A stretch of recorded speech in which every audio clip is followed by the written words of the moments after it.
Então, no budismo, a realidade ela não tem substância, ela não tem, as pessoas não têm uma alma, os vegetais não têm alma, os animais não têm alma, tá? Olá pessoal, tudo bem? Aqui quem fala é o Sandro Vasconcelos. Este é o canal Budismo e Reflexões. E hoje a gente vai discutir sobre um tema bastante pertinente dentro do budismo.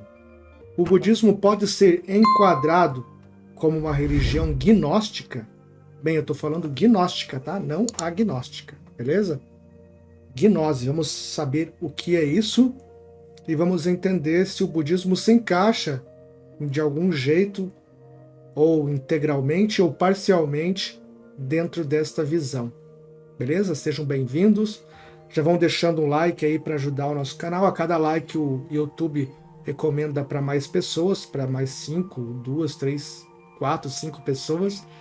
E isso ajuda bastante o crescimento do canal e que, né, essa mensagem seja enviada para mais pessoas, né, apareça na timeline, na página de mais pessoas que tenham interesse sobre esse tema. Beleza? Vamos lá então?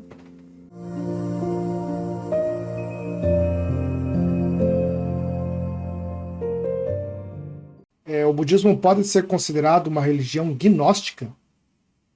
Essa é uma questão interessante, pois depende de como nós definimos o gnosticismo. Então, em termos gerais, o gnosticismo ele refere-se a tradições espirituais que enfatizam o conhecimento direto, gnose, tá? Como meio de salvação ou libertação. Então, a pessoa vai em busca do conhecimento e esse conhecimento a vai libertar de alguma forma, ou a libertando, sei lá, do pecado, ou a salvando, ou trazendo uma visão de realidade superior à cosmovisão da maioria das pessoas que ainda estão na ignorância. Então seria uma espécie de uma busca, né, por um conhecimento libertador que te faz enxergar a realidade com as lentes da verdade. Esse conhecimento não é apenas intelectual, mas uma experiência profunda da verdade última. Religiões gnósticas geralmente compartilham algumas características principais.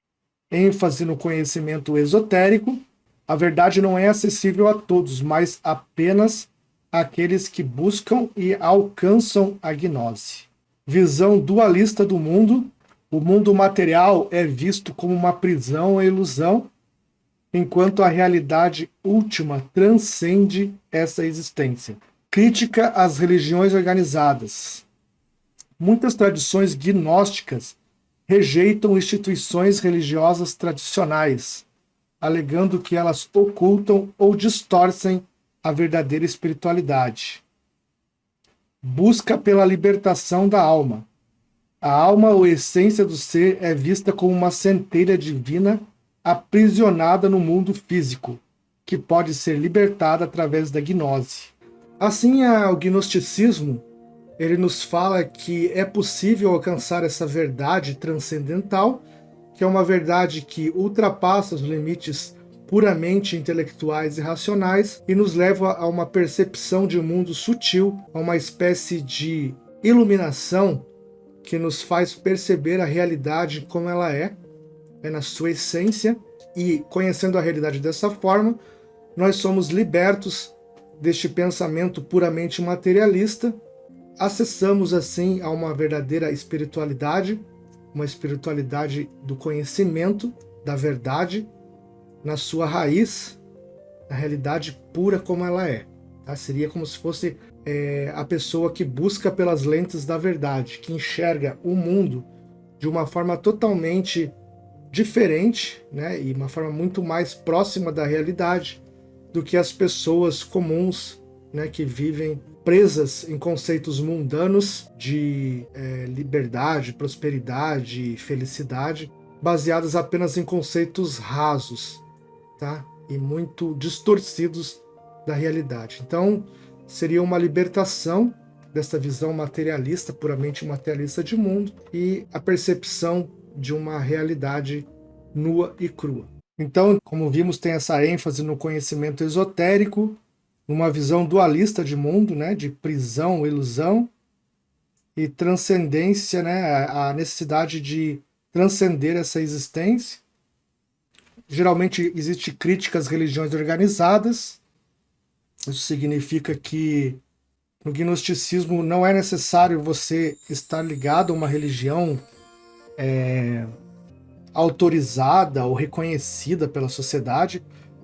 Essa sua busca, digamos, é uma busca solitária. Você pode até ter auxílio de mestres e guias, mas no fundo vai ser você mesmo quem vai alcançar essa realidade através dos seus esforços, tá?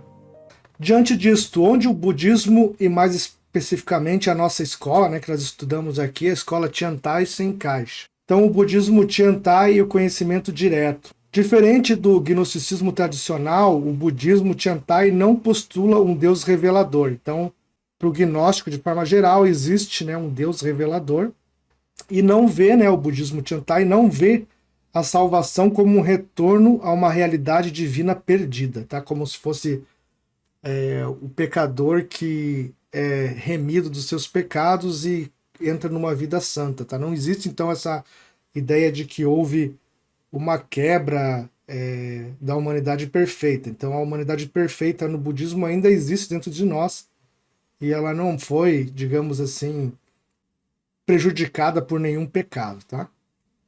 No entanto, né, no budismo há uma ênfase na realização direta da verdade última, mas essa realidade não vem através de uma fé cega, né, em um Deus, numa autoridade externa, mas sim por meio da introspecção e da prática meditativa.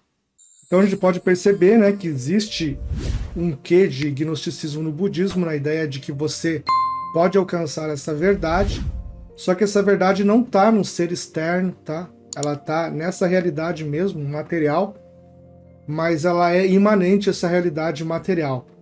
Então você não precisa de uma autoridade externa, né, de um Deus, para encontrar essa realidade. A realidade já está dentro de cada um dos praticantes e ela é acessada por meio, né, da reflexão, da introspecção e da meditação. Um conceito central no Tiantai é as 3.000 realidades em um único pensamento, que nós vamos ver aí futuramente, num vídeo futuro, o Ishinen Sanzen, que mostra como a mente manifesta todas as realidades. Então, na relação entre a mente e todas as manifestações da realidade, os mundos, né, aqueles mundos lá que a gente já conhece, os 10 mundos do budismo, né, que vai do inferno até o mundo de Buda, são 10 mundos. Também as relações interdependentes dos efeitos, causas, efeitos, essência, natureza, etc. A gente vai ver isso com maiores detalhes. Então, a mente interdependente com a realidade está relacionado, né, a essa ideia de 3.000 realidades em um único pensamento. Ela mostra, então, como a mente manifesta todas essas realidades. Esse ensinamento destaca que conhecer a mente e dominar, né, suas ilusões é o caminho para a libertação. Isso é semelhante à busca gnóstica pelo autoconhecimento como forma de transcendência, mas sem precisar postular um Deus, uma entidade externa, um Deus, mas sem relacionado apenas a uma busca, né, essa introspecção, a busca da realidade como já algo dentro de cada ser humano, né, que é a busca. Então isso tem uma semelhança com o gnosticismo, tá? Essa ideia, mas o budismo está mais relacionado à nossa interação com essa realidade através da mente. A vacuidade e a impermanência. Outro ponto de conexão entre a escola Tiantai e algumas vertentes gnósticas é a ideia de que o mundo material não possui existência inerente. Isso é uma coisa bem complicada, né, que as pessoas confundem. Então, no budismo, a realidade ela não tem substância, ela não tem, as pessoas não têm uma alma, os vegetais não têm alma, os animais não têm alma, tá? A gente é apenas consequência de causas e efeitos, né, que nos originaram. Então, existe uma cadeia causal, né, que é interdependente entre todos os fenômenos, entre todos os seres. Os seres, então, eles não são algo, eles estão, né, nesse atual momento, atuando com uma certa forma, com uma certa essência, com uma certa natureza, mas isso é impermanente e vazio, e está em constante mudança e é interdependente com todos os demais fenômenos e seres. No Tiantai, todas as coisas são interdependentes e vazias de uma essência própria, como eu disse. No entanto, há uma diferença crucial ao gnosticismo tradicional. Enquanto muitas tradições gnósticas rejeitam o mundo material como algo a ser superado, o budismo Tiantai não ensina a negação do mundo, mas sim sua compreensão correta. Então é como eu disse, né? Geralmente no gnosticismo, o materialismo, né, o mundo material, ele é rejeitado e até demonizado. Ele é visto como algo que deve ser superado. Já no budismo, não. Ele faz parte da realidade. Ele é a realidade, né? Também. Ele é o material também é a verdade, apesar de ser vazio e interdependente, mas é a realidade que nós temos. Não existe uma outra realidade espiritual. Essa é a realidade, só que ela precisa apenas ser vista de uma forma melhor, né? Através, né, da meditação, da filosofia, do pensamento, da introspecção, da meditação, você vai enxergando cada vez mais essa realidade em sua essência. É como se você enxergasse uma cebola e a realidade última fosse o núcleo dessa cebola. E cada casca da cebola fosse as ilusões que o mundo nos coloca, né? Que fazem com que a gente enxergue o mundo de uma forma distorcida. A gente vai com o conhecimento, com a introspecção e meditação, tirando essas cascas da cebola até chegar na verdade última da realidade. Então, não é uma outra realidade, tá? É essa mesma realidade, mas apenas vista de uma forma melhor, tá? Como eu disse, então, há uma diferença crucial. Enquanto muitas tradições gnósticas rejeitam o mundo material como algo a ser superado, no budismo Tiantai, né, ele nos ensina, não ensina, né, a negação do mundo, mas sim sua compreensão correta. A iluminação não está em fugir da realidade, mas em perceber que o samsara, né, o ciclo de renascimentos dessa realidade, a realidade convencional, e o nirvana, que é a percepção da realidade nua e crua, eles não são separados, fazem parte de uma mesma realidade. A transcendência no budismo Tiantai. Se é uma forma de transcendência gnóstica no budismo Tiantai, ela ocorre não por meio da rejeição do mundo físico, né, mas pela percepção da vacuidade e da interconectividade de todas as coisas. Então, perceber que as coisas estão em constante fluxo, né, de nascimentos e mortes. Ou seja, eu não sou o Sandro, eu estou o Sandro nesse momento, se vocês entendem. Mas a partir dos dias, né, eu estou envelhecendo, estou mudando, meus pensamentos mudam, eu vou renascendo com outras características, né, com limitações da idade, etc., até o momento que eu deixar de existir e toda essa cadeia de renascimento vai se reiniciar, não com um novo Sandro, mas através, né, do uso de toda essa energia, de toda essa matéria que em mim está para o renascimento de outros seres, e assim outros seres também estarão, né, provisoriamente, de formas em essência e naturezas que também são impermanentes, né? E todos esses efeitos, essas causas, esses fenômenos, eles são interligados, então existe uma interconectividade, então um afeta o outro, então eu sou afetado por uma série de causas e efeitos que vêm de outras pessoas ou de outras,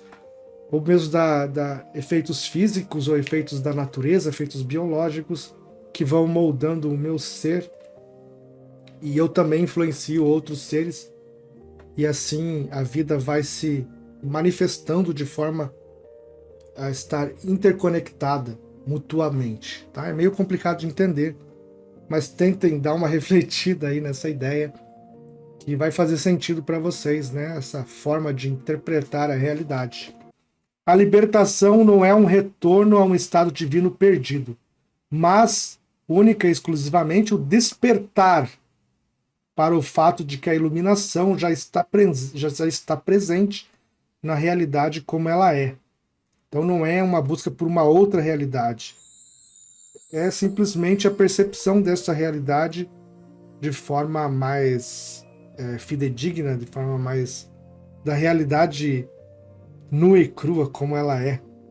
Conclusão: o budismo Tiantai pode ser considerado gnóstico em um sentido amplo, na medida que valoriza o conhecimento experiencial e transformador, né? Que é aquela experiência própria e a busca pela verdade que parte de cada um de nós. No entanto, o budismo Tiantai difere do gnosticismo tradicional ao não sustentar uma visão dualista rígida entre matéria e espírito. Tá? Então, a matéria e o espírito, para o budista, eles fazem parte de uma mesma realidade, não são realidades distintas. Tá? Então, a matéria tem espiritualidade e a espiritualidade tem matéria, digamos assim. E nem é preciso postular um demiurgo, né? Um deus, um revelador ou uma coisa que o valha. Em vez de buscar escapar do mundo, Tiantai ensina que a verdadeira libertação está na percepção correta da realidade, integrando sabedoria e compaixão na vida cotidiana. Então, em suma, o budismo Tiantai nos ensina que é preciso a gente conhecer essa realidade para então poder enxergar a realidade como ela é, com sabedoria. E na conclusão eu coloquei a ideia de compaixão, também porque quando você percebe essa relação causal, essa interconectividade em todas as coisas, você percebe que fazer o bem é estar fortalecendo essas cadeias que interconectam todos os seres e assim favorecendo o triunfo do bem e o triunfo da vida para que as pessoas possam atingir o bem-estar, a felicidade, né, através dessas práticas de sabedoria e compaixão. Beleza? Então por hoje seria isso. Espero que tenham gostado do conteúdo. Se você ainda não é inscrito, se inscreva para fortalecer o nosso canal. Deixe um like para que o vídeo seja melhor divulgado pela plataforma. Beleza? Então seria isso. Muito obrigado e até a próxima.